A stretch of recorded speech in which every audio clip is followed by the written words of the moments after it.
جو حضور کو مل کر آ جائے اس کے گھر میں رونق ہو جاتی ہے۔ تو کہا کہ آج ہم اس مبارک سے مل کر آئے ہیں، اور پھر کہا جسے ہم مبارک کہتے ہیں لوگ اسے محمد رسول اللہ کے نام سے جانتے ہیں۔ تو تینوں باپ بیٹا اور ماں حضور کی بارگاہ میں حاضر ہوئے، اسلام قبول کیا۔ وہ بکری جس پر آقا علیہ الصلوۃ والسلام نے ہاتھ پھیرا تھا، اس بکری کی عمر بہت لمبی ہوئی، حضرت ابوبکر صدیق کے زمانے میں رہی، حضرت عمر فاروق رضی اللہ تعالیٰ عنہ کے زمانے میں رہی۔ عمر فاروق کے زمانے میں ایک سال قحط آیا جسے عام الرمادہ کہا جاتا ہے۔ اس سال قحط پڑا اور گھاس خشک ہو گیا، چشموں میں پانی ختم ہو گیا۔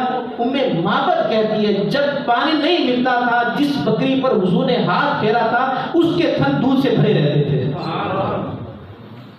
تو اللہ